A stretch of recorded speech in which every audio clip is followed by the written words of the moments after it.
my name is Vidhi Kalra and welcome back to my channel 5 Minute Economics, where I teach economic concepts in a span of just 5 minutes.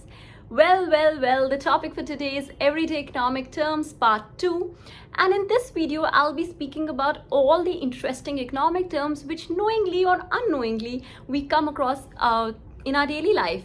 As I always say, economics as a subject is part of our daily life, and knowingly or unknowingly we are reading through so much of news, or maybe through the news app or newspaper, and we don't realize that these terms are something which some of us are maybe unaware of. Well, in the past I'd also made a video on everyday economic terms which was highly appreciated by all of you. I'll attach the link in the comment section below. You can check that out as well. And in today's video I'll be telling you, or enlightening you with some interesting economic terms. So do watch this video out and don't forget to like and subscribe, and follow me on my Instagram handle, which is also called 5 Minute Economics.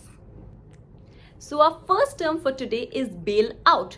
Well, bailout, as the name literally means, to bail someone out or to save someone. Exactly what it means that, extending financial support to a company or a country which is facing potential bankruptcy. Bailout policies are very common, and the most common one being giving direct loans to the rescued entity. Our next term for today is call money rate. Well, call money rate is something which I'm sure you must have come across in the news, while reading through the newspaper maybe. Call money rate is the rate at which short-term loans are borrowed or lent in the money market, and the duration for such loans is just 1 day. Our next term for today is Brexit. As a child, when I heard about this term, I always used to wonder, what is Brexit? Well, Brexit, as the name suggests, someone's exiting, right? Who's exiting? Britain exiting from the European Union. That is called Brexit. Let us get to our next term, which we come across very often. Well, that is ease of doing business. Let's go in the literal meaning first. Ease of doing business. How easy it is to do business in a particular country. Well, yes, that's an index which is, given by the World Bank. It includes various aggregates and parameters which show that how easy it is to do or start a new business in a particular country. India ranks 63 out of the 190 economies in the world on the index of ease of doing business. Our next term for today is investment banking. Well, we all think investment bankers make a lot of money, but what do they actually do? Well, investment banking is a special segment of the banking sector that helps individuals or maybe organizations to raise capital, as well as they also provide them financial consultancy services. Our next term is Basel III. Well, if you're in the banking sector, or even if you're not in the banking sector, I'm sure you've heard about these terms. Basel III.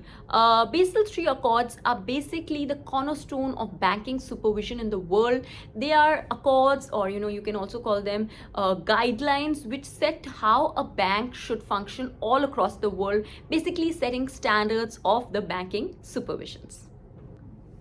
Our next term for today is NPA, which is non-performing asset. Well, we all have heard about NPA, I'm very sure. But what does NPA actually mean? Well, NPA is a loan or an advance for which the principal or the interest payment has been overdue for more than 90 days. That's why it becomes a non-performing asset. It's not giving us what we want, so it's not performing, right? So that's why it's called NPA. Our last term for today is quantitative easing, which I'm extremely sure you've read in the newspaper many times. Banks resort to quantitative easing. What is quantitative easing basically?